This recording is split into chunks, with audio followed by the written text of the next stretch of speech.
but what I'm going to do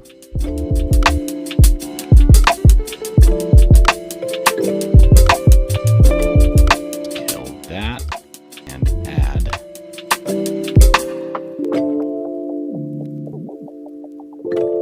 this. Where's my browser source? Browser.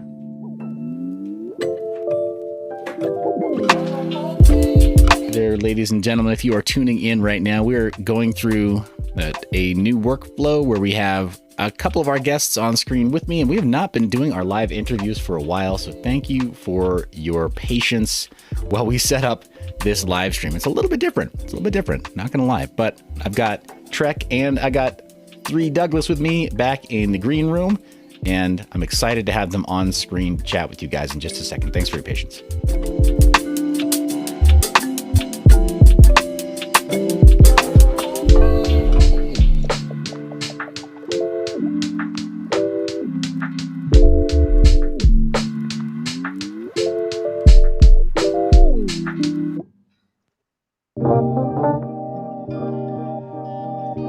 So Doug, I'm gonna let you know that I messed up because I didn't finish adding minting all of the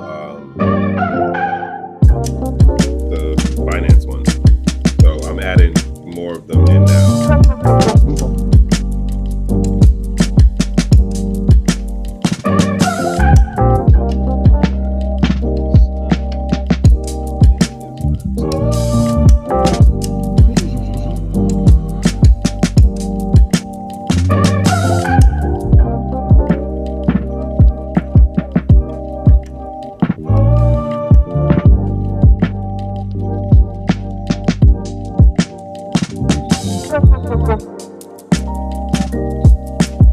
Appreciate you guys who are waiting for the live stream to start. Appreciate you sharing the link.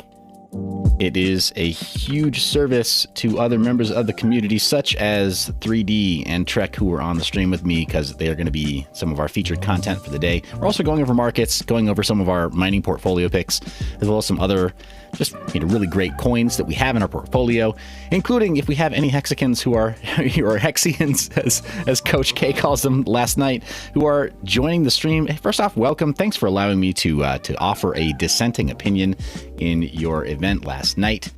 It's really cool. It shows really great sportsmanship when a community allows somebody to say something different and then continue to keep it civil. So you're welcome here. All kinds of dissenting opinions.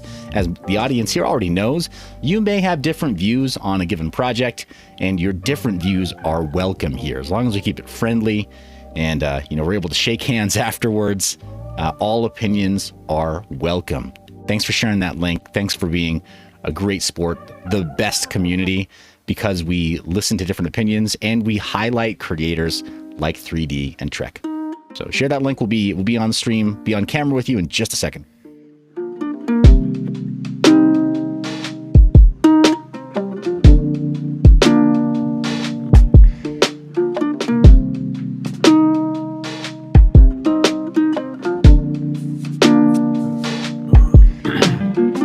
Also, 3D. So this weekend, I'll get into like setting the stuff up and automating and all of that fun.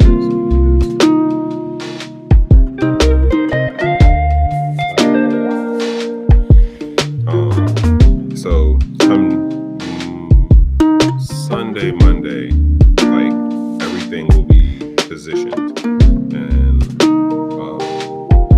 at some point this weekend, I gotta write out the other like story points for LinkedIn. Okay. All right, let me throw this idea out to y'all, right? Oh, your audio is live, just so you know. So the audience is going to hear your idea too. Someone was actually asking. They were like, "Who's talking?" Yeah, Pocket changes in the chat. The wife of a miner. She's, I think she's our hero moderator right now. I don't know how many other moderators we even have on the channel at the moment. Dynamite Mining's in the chat as well. Hey, thank you, brother, for being here. Thank you all for being so supportive. This is great. Oh my gosh. One thing about like setting up some custom OBS windows here is that it's giving me the option to like to just throw either my desktop on or to throw some other things on, it just gets a little bit crazy, actually. There we go. And we've got... Yeah, this is actually looking pretty good. I really can't complain at all. Transform that a little bit. Center horizontally. That's not looking too bad.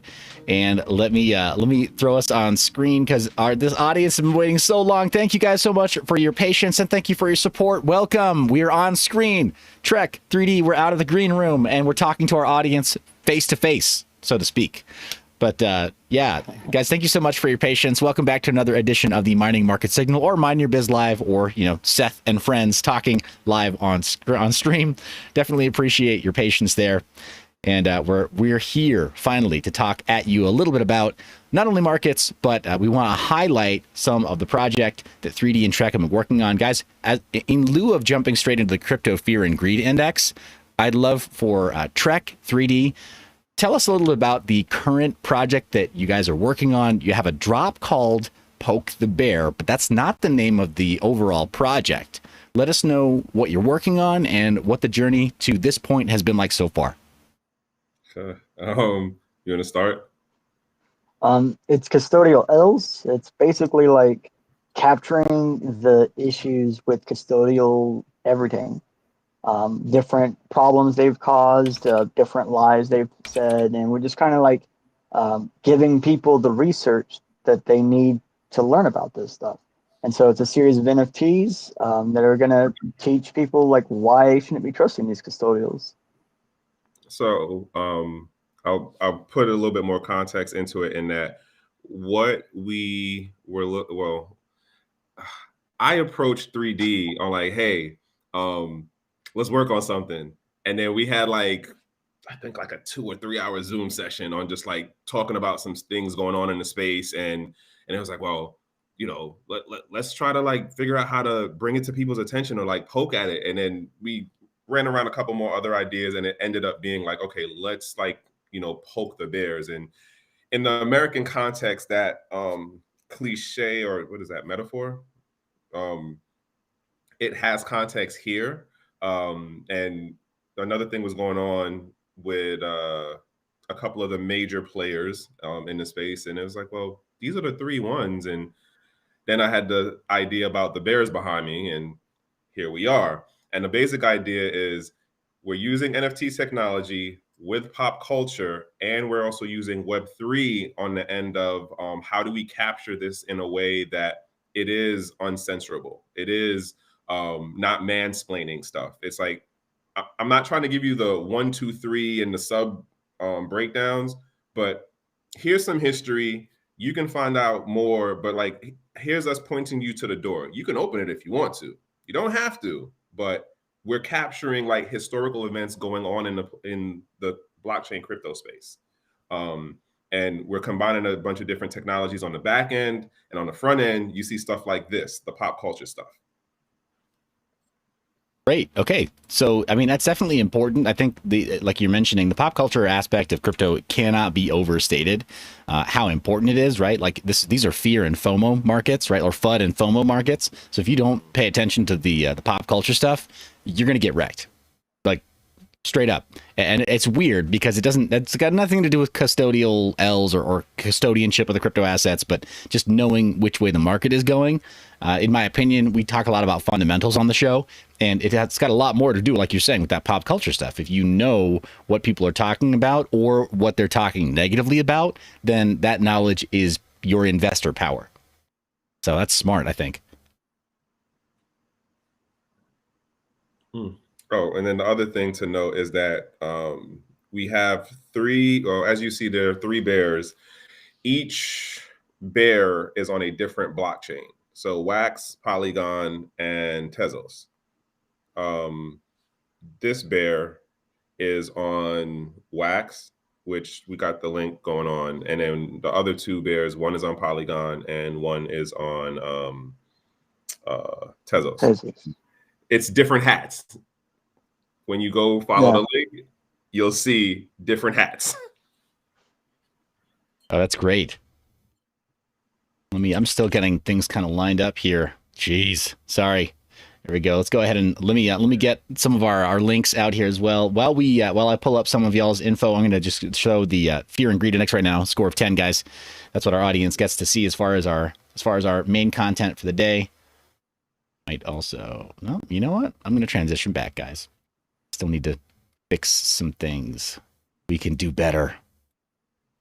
Sorry, I'm a little bit of a perfectionist here, I think, with the stream tech, but yeah, I'm trying to throw our audience chat on stream as well. We can just go to that scene. Yeah, I like that a little more. Do like that a lot more, but yeah, bringing it over to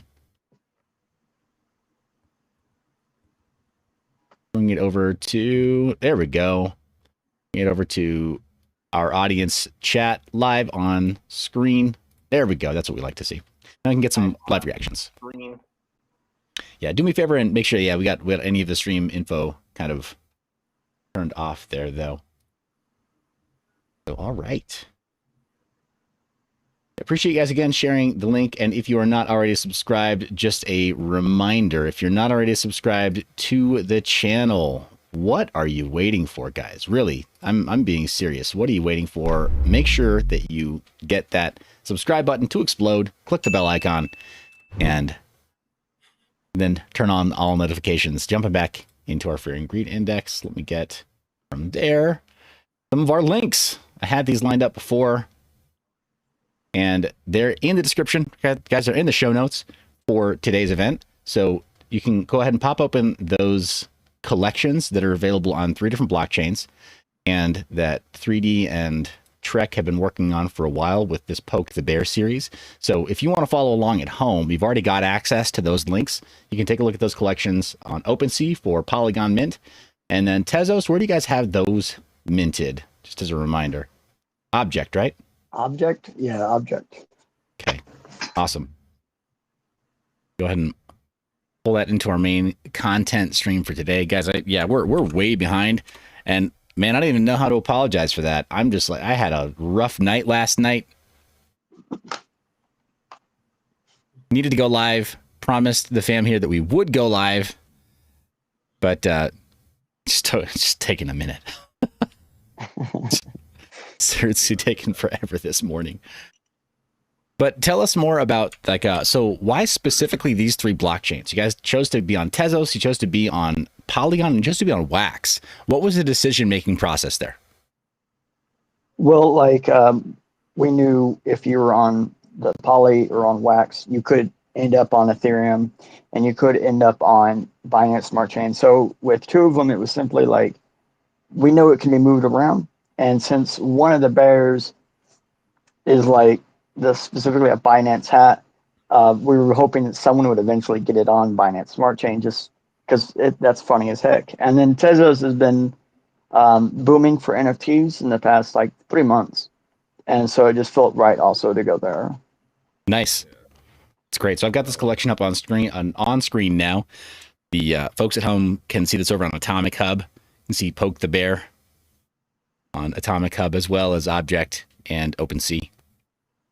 So it sounds like then you guys are going for that cross-platform play because you wanted to be sure that you had really good exposure. How do you feel like that's affected the nature of the tokenomics, right? Or the number of mints, the rarity. Is that something that you were worried about? Are these meant to be like multiples in a series? Are they meant to be more of like a low cost NFT that is then going to grow in value over time? Or is it meant to have more of that like built-in scarcity and with a higher purchase price? See, now you get into the tokenomics. So when we initially came up with the idea, we weren't thinking numbers. Like, this is the money grab thing, right?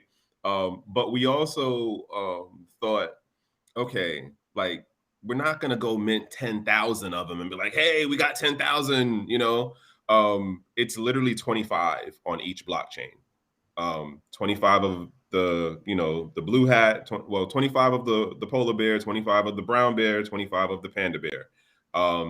And the actual price point of them, we just was like, well, you know how when you look at the floor price of some of the stuff on Ethereum, I've seen some numbers where I'm just like, wait, what? Like, you just assumed that somebody was going to pay $125 Yeah. for that? And so it's literally $2. Like, and because Ethereum went down today, it also affected Polygon. And so some of them on the Polygon network, and I'm going to say this now, it was partially my fault that the pricing point for what they're at now is under $2 just because of how the value went down in Polygon. But I had to put some other more on before going on to the live right now. So the pricing for a couple of them are under $2 right now, and then a couple of them are like $2 and change, right? And the idea is we're not trying to break people's bank, right? This is just, hey, we are going to price it out on something, but this isn't, oh, I'm going to be rich. Like, no, like the bigger goal is to get the information out there. Right. Yeah, that's smart. Yeah, I really like what you guys are doing here. What you intend for it to be more of a like a community and an educational thing, and not just a money grab. We got some comments coming in from chat right now that I think kind of agree with you guys as well. The community here is not super deep into NFTs right now, and part of that is that I just don't cover them very deeply. Like, and that's, you know, maybe a failing of the channel, maybe it's or a growth area, opportunity area for growth in the channel. Both play to earn and NFTs. But I know, like, for me, the moment you guys started telling me, like, hey, we did this thing, like, I knew you guys weren't just going to jump in and make it like a shameless cash grab. So, which is why, for the audience's benefit, when Trek and 3D hit me up, I was like, well, obviously it's a yes. Like, come on the show, like, as soon as possible, come on the show, because you guys aren't going to treat this thing, you know, mindlessly. You're going to be really careful with this. Hey, no, it's my pleasure. You guys are going to try to take care of anybody that participates in your NFT drop. That's just how you guys are. So that's why relationships matter, guys, in this space. That's what they really do. Yes. Yes. Yo, me and 3D was talking about the other day with you. It was like, yo, like Seth is like one of our top people as far as like rapport, respect, and like just for how we've talked over the years and the things that we've like in our own ways learned from you. We were talking about that the other day. And it's like, yeah, man, he's a good dude. Like I honestly do think like you are a good person to have in the circle. It doesn't mean that you have to be like doing collaboration stuff that can only be the relationship. But you're a good dude, bro. And I like what you actually talk about, and I find it educational.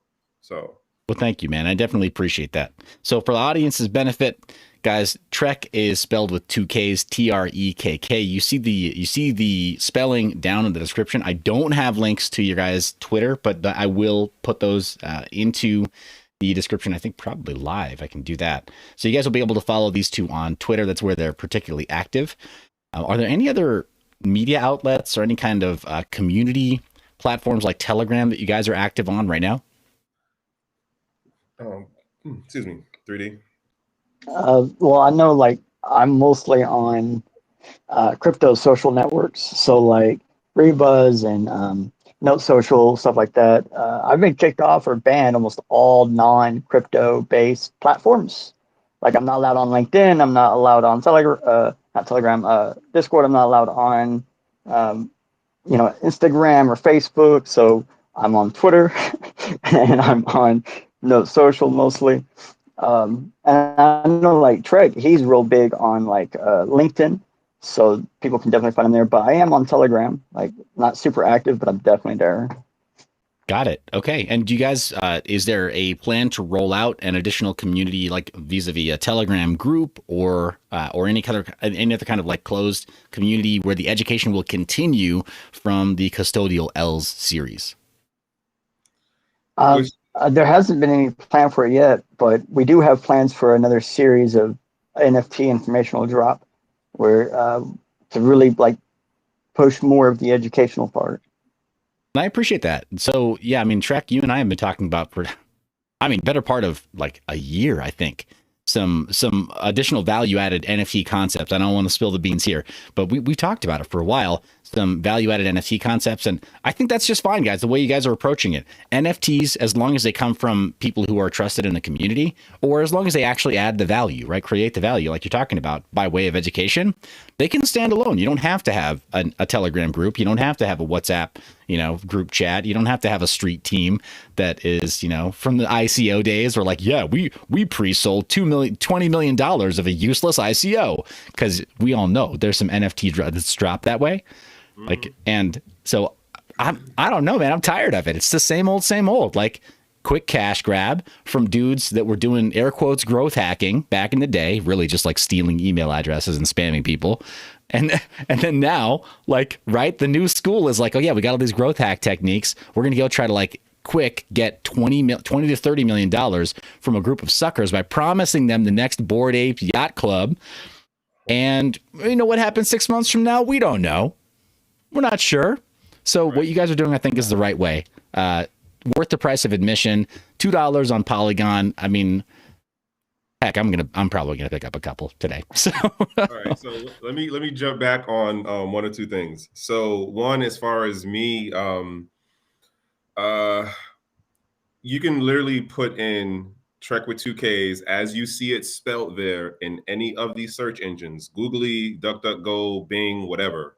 My stuff pops up. No hashtag needed, right? And then for the folks who are going, well, why are we talking about NFT stuff? Because the general view that people have of the NFT space is about it's the money grab side of it. For me and 3D, like 3D is way more, in my mind, cypherpunk than I am on things, right? And he's more technically knowledgeable. And I've been saying to people for a while now, like the artistic use case of NFT technology is just the low-hanging fruit in order to be able to provide another type of value proposition to digital content, right? And so one of the things that we had talked about early on when we were coming with this idea from a more technical back-end side and talking about Web3 decentralized content, uncensorable content was, well, how do we do this on the back end technically, right? So there's IPFS on the back end. There's what's the website? Wayback Machine. Wayback Machine on the back end. So like, even if let's say we really start going heavy and pushing on LinkedIn or Twitter or whoever, and then all of a sudden you can't find the tweets anymore, or we post up on a website and then all of a sudden the website has issues. Guess what? The content of the image of the bears, as well as the articles that talk about what these companies have done, is still there online. You can't get around that part of it. You can't censor that part of it. And that's like where our techie side comes in on the back end to say, like, we are definitely fans of decentralization in the application of this new Web3 thing that we're talking about, or that that's a new hot topic, right? Yeah. What is Web3? What does Web3 even mean? Yeah, okay, Maxi, calm down. We know you vape. Like, yeah, you're explaining it right now. You explained it actually very eloquently what Web3 is. That's great. But, for the majority of folks who are just coming into this whole NFT metaverse world, they're just hearing price talk. Most folks don't understand the value proposition of the tech on the back end, because what's being presented to them is mainly monetary gain as the value proposition. Like, for us, we look at this as hey, here's a way to capture history digitally using disruptive technology that is uncensorable on the back end, and you don't even have to know about that side of it. Here's the funny little picture with the bear poking another bear. Yes. Right? Yes. I agree. The onboarding mechanism, I think, is brilliant. Let me bring some the chat up on screen real fast. We love doing that, guys. The community chat is out of control, and I am here for it. Thank you guys for doing that. So pull you guys up on screen, your comments. And Trek and 3D. Here's what I love, especially about the Mind Your Biz community. I encourage you to read the chat, because people here aren't going to be trolls or evil or try to tell you that you're ugly or that your project is pointless or whatever. I mean, they might tell you, they might give you some friendly pushback, but we highly prize critical thought and constructive feedback in this community. So if there's anything that seems critical, I can almost guarantee you it's going to make your project better. So I encourage you to read the chat in this community. But we got a couple of chats that are talking about mining. There's that too. Yeah. Right. That's right. Yeah. But there is Paper Chasin who came up with, I think, really great feedback for you guys. And he says that some of these community platforms like Telegram, it's really low hanging fruit to be able to build community and foster a little more interest in the project. Would you guys be interested in having a Telegram group? What would it take for you guys to open up a community dialogue on a platform like Telegram so that people know when new stuff is coming out or can conduct conversations around some of the education that you're dropping in these NFTs? To be honest, I'll probably end up making the Telegram later today because of this conversation. It just wasn't thought about. We were more worried about how we're going to get the information to people and ensuring that we were doing it in a good way. And then it's the other thing we were thinking about is okay, you have a friend who's getting into space and they're like, oh, I'm on this platform or that platform. And, it's a Custodial L platform. We could just be like, oh, for $2 here, look at this little picture thing and click on the link and see what's up.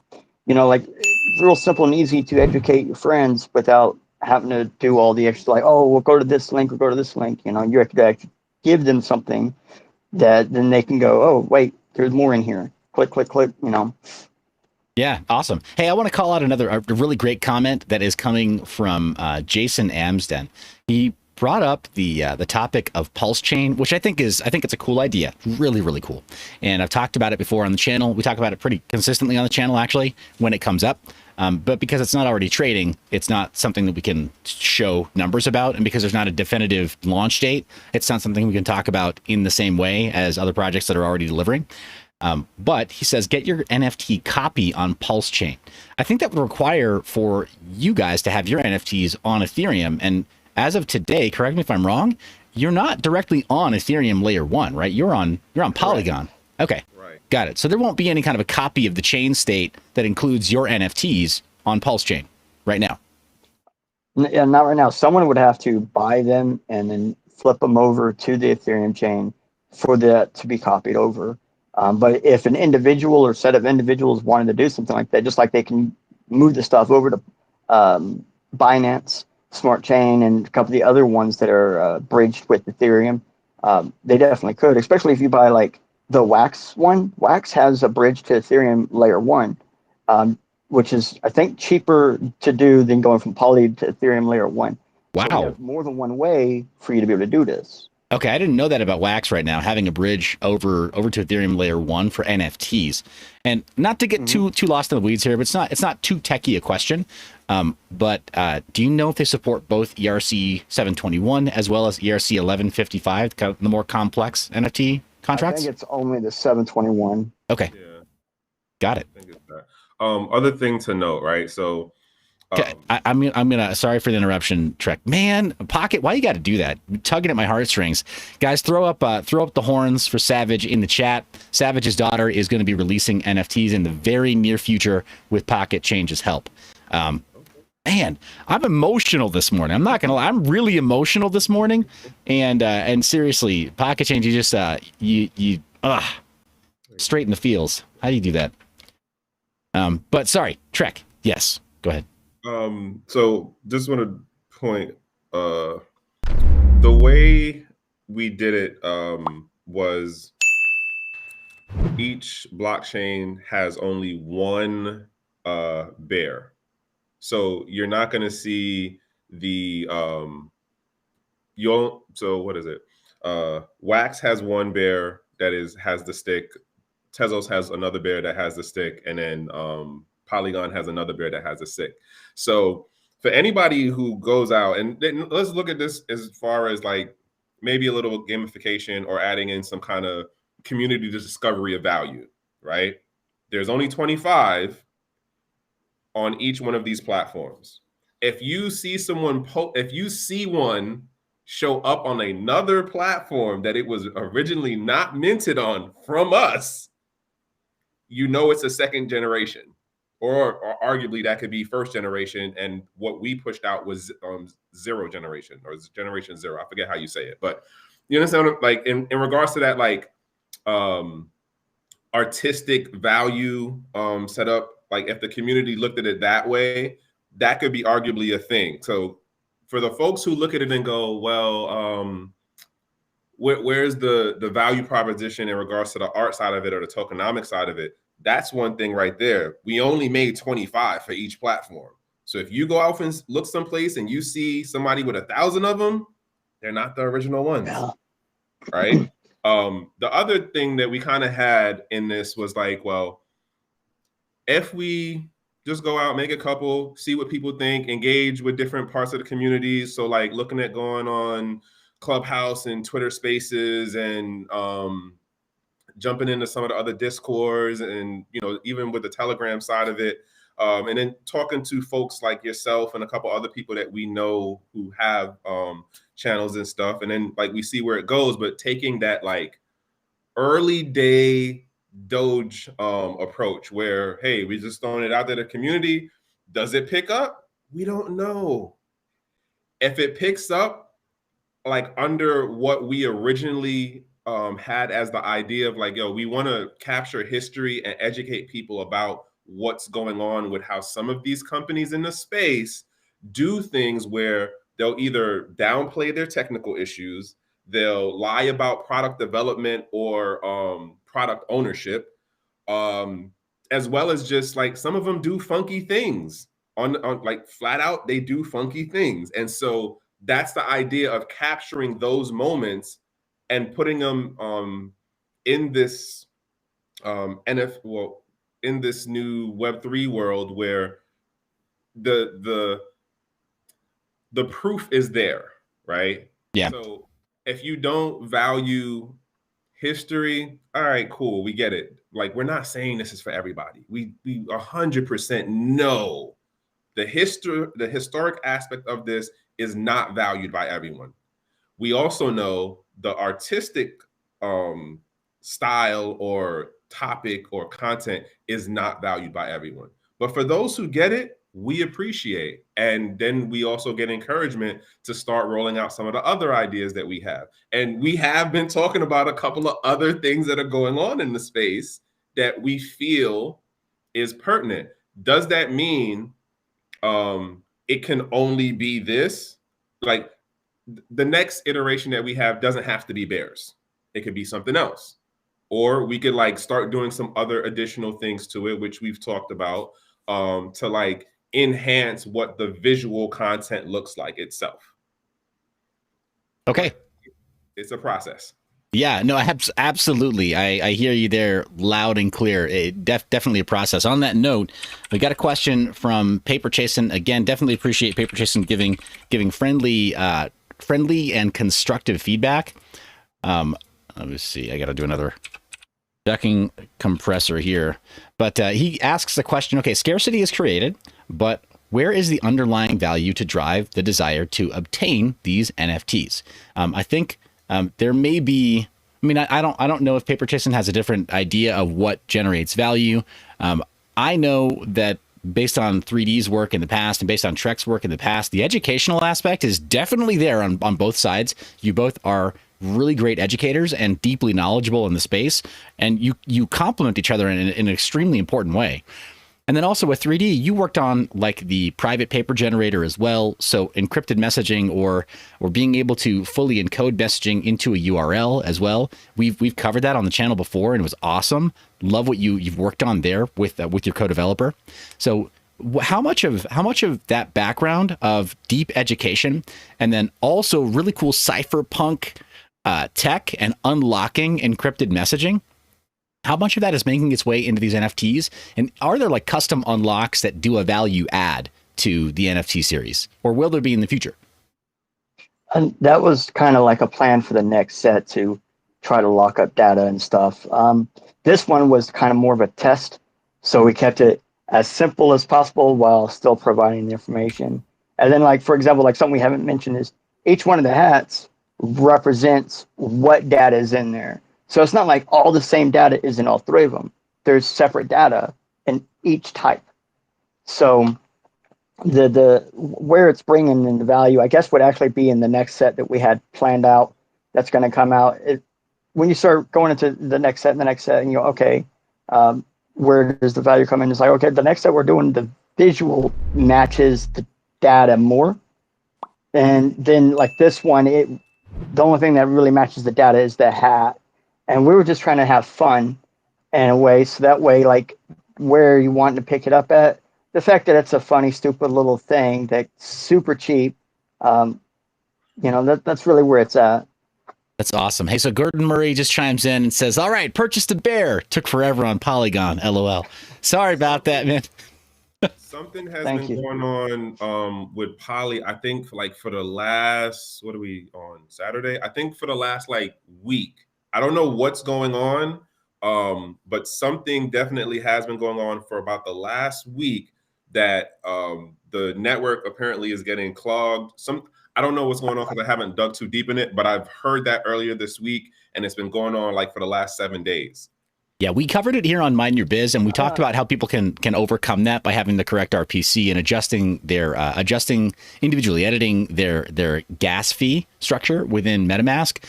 For a lot of average users, or for the typical user, I won't say average, but the typical user is not necessarily going to know that they have to change the RPC, and not necessarily going to know that they can adjust their gas fee or edit their gas fee, but it's higher than usual. Like for a $2 NFT right now, you could pay 25 cents just in gas fees on Polygon, which is pretty high for that network. So yeah, there's a different NFT farming game called Sunflower Farm or Sunflower Farming or whatever. Really bad smart contract that is part of their game, the game tokenomics or the gamification, where it does smart contract calls for every single thing. So it's kind of like Polygon is having its CryptoKitties moment, Trek. I'm sorry that you guys got caught up in it. I mean, hey, there's other blockchains. So again, this is a part of the learning lesson. This is a part of the failing forward. Yeah. Right? Well, and you guys you decentralized. That's the thing. This is another definition of decentralization. You didn't rely on a single point of failure. Good for you guys. Right. Yep. Yeah, because it's free transactions on Wax. Yeah. Yeah, and I didn't realize that about the portability of ERC 721s over to Ethereum from Wax. So thanks for educating me on that.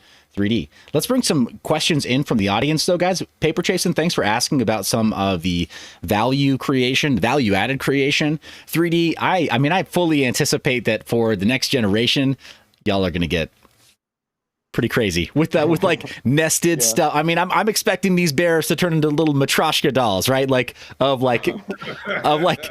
private paper, trails of oh, well, check this out. Little chained messages and stuff. And I mean, I know what you guys are capable of. I've chatted with you guys for hours offline. I know exactly what y'all are capable of. So. Okay, so funny thing, we were talking the other day about the metaverse side of it, as far as being able to deal into the 3D application of visually seeing the content. And I recently started getting into Gravity Sketch. If anybody knows about the 3D creation using that software, it is a very interesting creation tool, and it really revamps how, if you're used to drawing on a two-dimensional platform or medium, it really makes you rethink how you create shape and visual aspects of how you can interact with things. So yes, that is something we've already brought up about where can we go next, but it also depends on how we see things kind of play out right now. So yeah, that's awesome. Yeah, no, I definitely appreciate that. I'm looking forward to the next step as well. And I got a question. Mono Miner is I think he's trying to give you guys a good, clean, hard time. And he's saying, so when are you making the game for them? So, yeah, because every NFT has to have a game now. He's reading our mind. He's reading our mind already. Yeah, probably after the third generation. Yeah, right. Like, that is so funny. Okay. That's funny on the end of, we were talking about another game idea I had. And I'm not going to say this one on here only because I haven't seen it done this way before. But we were talking about a bunch of different things over this last year. And it's funny that we got to this point and then to try to figure out, like, well, you know, if we did a game, like, how would that work? Like, again, like the game, and this is the part that gets me about NFTs, as far as now you have to come up with a whole nother more elaborate and controlled environment for tokenomics and actually having monetary incentivization in a gaming tool or a gaming environment, right? And I'm not saying it's not doable, but how I look at it, like with us going and say, like with us originating the idea off of, hey, we're trying to educate people about the historical events in this space and these companies that are the major players currently or that might grow into major players, right? Because some of the companies that were here for 2013 ain't here now. And then some of the companies that were here from 2015 are still here. I'm not saying the game isn't possible, but then it also brings into the question of, like, how do you bring in the education part? Because, like, once you really start throwing the P to E thing, in my interpretation of how I'm watching the space move and grow, once you throw in the money aspect where it turns into a P to E thing, whatever the ideals and other things that you have behind that motivate you on a project, the community discovers and moves in their own way, right? And so that perfect example, Bitcoin. Oh, we're trying to, you know, original values and value and ideals. It comes out that it's right after we have our last recession. X amount of the people who are in, let's say, the first 3 years of dealing with it from '09 forward, hold on to that ideal and value proposition of it's uncensorable, it's a peer-to-peer thing, and we can, you know, counter what's going on with the popular mainstream system. Yet here we are now, more than 10 years later, and try to talk to somebody about the white coin paper. Try to talk to somebody about the original value, the original ideals of what Bitcoin as the protocol, big B, right? What that meant then and how it's being talked about now. I tried that last night. It didn't work well.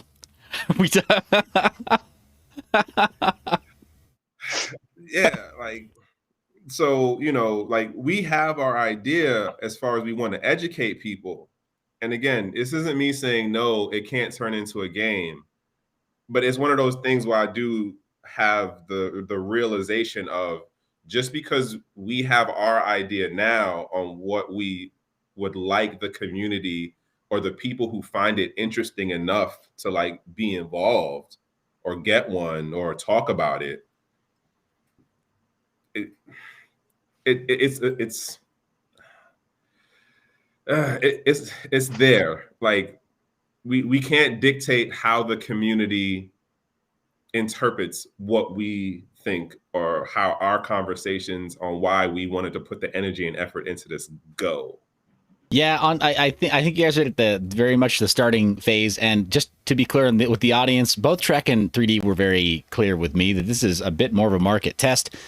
And they're not trying to be that group that says like, oh, cool, we're going to do just yet another generative NFT project where everything basically looks the same anyway. We paid somebody on Fiverr like $50 to make all these anyway. And then we created a video game after the fact because we intentionally created this this community over here on WhatsApp where we had somebody's shill list. So we got a quick $10 million. So, yeah. Paper Chasing said it's easier to have them talked about if there was an earning solution associated with them. There's not. These are two educators in the space who've done a lot more of a labor of love, and that's precisely why they're starting small. That's, I guess, what I'm saying. So this is me talking to my community and just saying very clearly, like, if you're interested in supporting independent NFT creators and you want to see people who are more interested in education and building community over time by building trust, as opposed to merely dropping something where number go up and it's just speculative. These guys, it's worth the price of admission. They priced it right, and they built something that I think is pretty cool. So yeah, I mean, like 3D Trek, correct me if I'm wrong. You're not trying to tell everybody that this is going to be the next whatever mutant ape or bored ape or transformed ape, or it's not really an ape, but actually it's an ape. This is, you know what I mean? Like, right. This isn't where you're going, right? You're not actually trying to ask people to go and speculate and then drive the price of your NFT up to some speculative, thousands or tens of thousands or maybe millions of dollars per item. You actually are trying to charge for value education and then building towards something that adds more value in education is what I'm picking up. Yeah. Now I will also say, I have created on-chain games on Wax before, and so I know for a fact the next set we drop on Wax will have a way to obtain the next set without purchasing it if you've purchased the first one. And that's what I was saying. Like, the next sets will always add in more value because, like on Wax, for example, like. I had an entire blunt, dispensary where we build and make marijuana where you can actually roll it, smoke it all on chain. So the gamification definitely is going to be there, at least on Wax. And then, like we were talking about, trying to produce some kind of token to airdrop on the people on Tezos and then Poly. That really was our first test for Poly, like this what right here, like. I don't think Trek has ever done anything on Poly before this. I know I haven't done anything on Poly before this, other than like trying to purchase stuff. And yeah, so sorry, what we're gonna do there, still not sure. Sorry that your first week on Polygon was like such a punch to the throat. Seriously. Ooh, yeah. Yeah, I mean, it's just one of those weeks, and that's just blockchain in general, right? Like, again, it's having its CryptoKitties moment. If you just chose the wrong week to start on Ethereum, you could have had that experience there too, or now, right? Like, I mean, there's no way you could have started with a $2 NFT on Ethereum today. It would make no sense. So, yeah, guys, definitely appreciate you going out of your way to explain that a little bit. I'm going to leave for the community to ask any other questions as we go forward. Do you guys want to stay on the live stream to do a little bit of market chat as well, go over some of the news cycle, and then add some flavor to what's going on? I got thoughts. Great. I was hoping you guys would be in. Okay, we got about an hour of content. So if you need to drop out, that's fine. Totally understand. But if you want to stay, you are very, very welcome to stay for market commentary. I'm going to jump out of the way. You guys have the show notes because they're always linked in the description. So you can open those up if you want to. Stephen Graham has a brilliant question before we go there, though. Let me throw his question on screen. He says, speaking of education for Trek and 3D, any recommendations on where to learn about NFTs from creation and developing perspective? No, there really isn't a whole lot of places that do that. I think the best place would be nftbasics.com, done by another person in the space, who they deal directly and only with NFTs. And I think that's probably the best resource for that. I love that you're like, yeah, I don't know if there's anything that's really, really good, but there's this one URL. It's like you drop in this boom, this knowledge bomb on them. So, okay, it depends on which way we're talking from. Are we talking from the technical, hey, I want to write applications as far as like the smart contract applications that work to make unique NFTs based on attributes? Are we talking from that way? Are we talking from the visual creation of the content where, hey, I want to draw stuff or create stuff in 3D and then understand how to move it into the metaverse? Or are we talking about how do I deal with the marketing branding aspect? Those are three different kind of conversations, and not everyone covers them evenly well. Yeah, if I may interject as well, the people who are particularly particularly strong on the marketing side, they don't share. They don't they Yeah. don't play nicely. And there's a reason that the guys who were all involved in doing the 20 and $30 million ICO pre-sales got involved kind of like privately behind the scenes in doing the 8 and 9 figure NFT drops as well. I'm saying 9 figure. I don't know if there's anything that's actually dropped at that level, but definitely there've been some 8 figure drops in the NFT space. It's all the same dudes. All the same dudes. And I don't want to take anything away from what they do. It's a skill. It's developed. But when it comes to just like going for the cash grabs, the money grabs like that, that is a very different crew. And they're not always interested in providing value. They're very good at getting the people to release the check. They're not always very good at delivering the goods. What language should I look into learning on the utility side? HTML, JavaScript. That's probably going to be your 2 best ones for that. Awesome. Sorry, I saw it pop in the chat, and I just had to say something. Yeah, for sure. Raven Boy Crypto. Yep, and we threw that on screen as well. Raven Boy Crypto is a good dude. Good. I think he's a dude. This is the thing on the internet. You don't know what anybody. I mean, you could be a whatever. You could be an AI. I'm trying to find a dude who he literally has a whole section on GitHub of repository stuff where you can copy and paste the scripts that he's written out that can create unique NFTs for you. And then there's another guy. I'm trying to find a channel right now on YouTube for y'all. Yeah. And this is more from the technical side, not where you have to know 100% code, or at least how to write in Solidity or JavaScript or whatever. But there are a number, and like Seth was saying, there are a number of people who are doing stuff on the branding marketing side. X amount of, and when I tell you, it took me a little bit to figure this out. X amount of what they're doing is literally going in GitHub and certain repositories, copy and pasting out code, and then pushing stuff out. And then they have a whole nother marketing arm based on bots that's pushing things out. So it's not original creation of content as far as the visual aspects of it. And it is definitely more of a money grab thing going on, as well as there are some other, let's say, capital flight motivations that are taking place inside the artistic part of the NFT. You are so political sometimes, Trek. Capital flight, definitely not money laundering. Capital flight. You could have went and Googled that if you wanted to. But just saying, it is not as, and granted, we might sound very altruistic or noble in our efforts, and I'm not saying that we're undercover doing money grabs, but we are very much more realistic because of how we are involved in the space and what is going on in other things. Now, am I going to go and point a finger at a particular developer or a project name?